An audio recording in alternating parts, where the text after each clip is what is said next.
Hello friends. आज के इस वीडियो में हम कैलकुलेट करेंगे packing efficiency of simple cubic unit cell.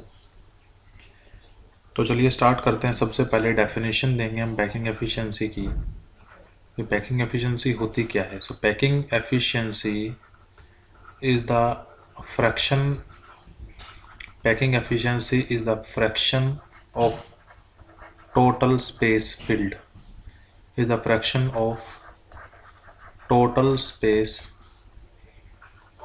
filled by particles filled by particles in a unit cell किसी भी यूनिट सेल में टोटल स्पेस में से कितना स्पेस पार्टिकल्स ने ऑक्यूपाई कर रखा है वो कैलकुलेट करने के लिए हम पैकिंग एफिशिएंसी कैलकुलेट करते हैं। सो पैकिंग एफिशिएंसी को कैलकुलेट करने का जो फॉर्मूला होगा बड़ा सिंपल सा फॉर्मूला होगा। Total volume of all particles, जितने भी पार्टिकल्स प्रेजेंट हैं उन सब की टोटल वॉल्यूम को हम डिवाइड करेंगे volume of the unit cell से। So total volume of particles divided by volume of unit cell, वहाँ से हमें मिल जाएगा पैकिंग एफिशिएंसी या पैकिंग फ्रैक्शन।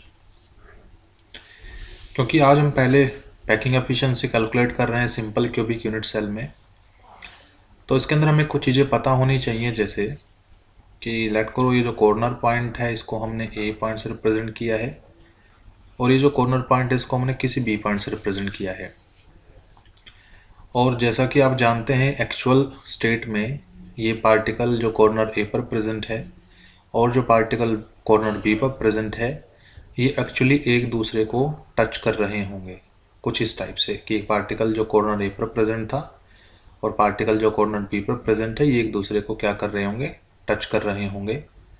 तो एक्चुअली पहले पार्टिकल के सेंटर को हमने रिप्रेजेंट किया है ए से और दूसरे पार्टिकल के सेंटर को रिप्रेजेंट किया है हमने बी से। और जैसा कि आप देख पा रहे हैं यही जो ए बी है ये आपकी इस यूनिट सेल की साइड भी है। तो यहाँ से हमें पता चला है कि जो साइड ऑफ यूनिट सेल आई है, साइड ऑफ यूनिट सेल जो हमारी है वो इक्वल है 2 इंटू रेडियस ऑफ एटम। ठीक है, 2 इंटू रेडियस ऑफ एटम, कि एटम की रेडियस जितनी भी होगी उसको 2 टाइम्स अगर हम कर देंगे तो हमारे पास में इस यूनिट सेल की साइड आ जाती है। तो हम कुछ चीज़ें कंसिडर करेंगे। Let side of unit cell की जो साइड है वो मान लेते हैं a, side of unit cell equal to ए।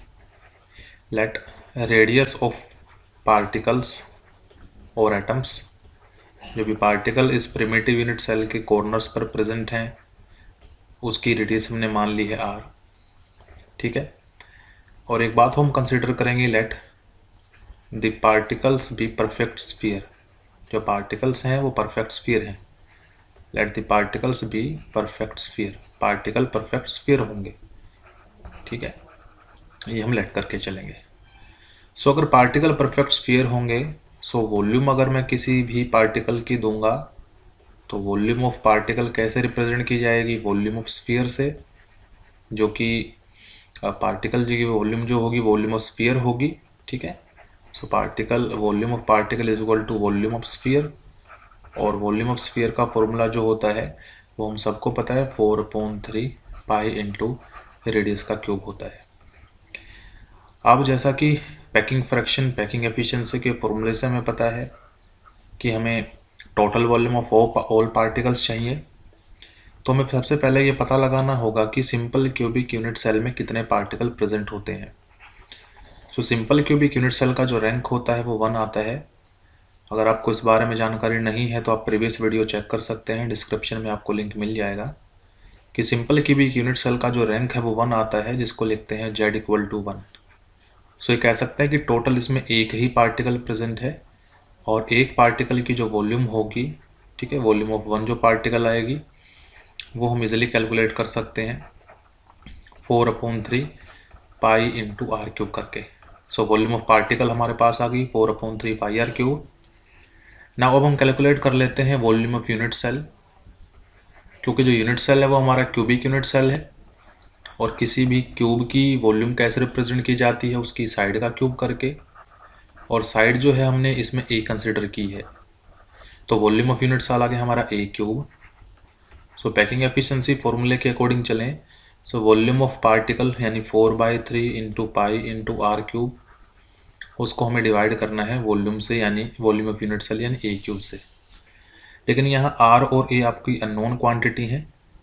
लेकिन अभी अभी हमने ऊपर डिस्कशन किया कि जो साइड होगी किसी भी इस यूनिट सेल की वो 2 इंटू रेडियस ऑफ एटम होगी, और एटम की रेडियस हमने मानी हुई है आर। तो हम कह सकते हैं जो साइड है इस यूनिट सेल की जो साइड है, ये जो साइड है ए बी, ठीक है, यहाँ से यहाँ तक का जो डिस्टेंस है ये ए बी, जिसको हमने साइड माना है ए, वो एक्चुअल में अगर देखा जाए तो वो 2 इंटू रेडियस ऑफ एटम है। तो हम ए को यहाँ से 2 इंटू आर लिख सकते हैं। तो इस पॉइंट को हम यहाँ इसमें पुट करेंगे, ठीक है।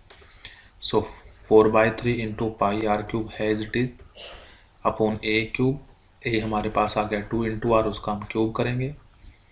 जिसको फर्दर सोल्व करें तो 4/3 पाई आर क्यूब तो है ही, 2 आर का क्यूब करेंगे तो आएगा 8 इंटू आर क्यूब, जिसमें आर क्यूब से आप आर क्यूब कैंसिल हो जाएगा, 4 1 जा 4, 4 2 जा 8 आएगा, जो कि वैल्यू आएगी आपकी पाई/6। इसको कैलकुलेट करेंगे तो आपके पास मिलेगी वैल्यू 0.524। और अगर परसेंटेज की फॉर्म में कैलकुलेट करना चाहें in percentage form, so percentage 0.524 को हम मल्टीप्लाई करेंगे 100 से, तो ये वैल्यू हमारे पास आएगी 52.4%। यानी हम कह सकते हैं कि जितना भी स्पेस अवेलेबल है उस यूनिट सेल में, सिर्फ और सिर्फ उसका 52.4% ऑक्यूपाइड है, बाकी सारा का सारा अनऑक्यूपाइड है। सो फ्रेंड्स, इस टाइप से हम पैकिंग फ्रैक्शन या पैकिंग एफिशिएंसी निकाल सकते हैं।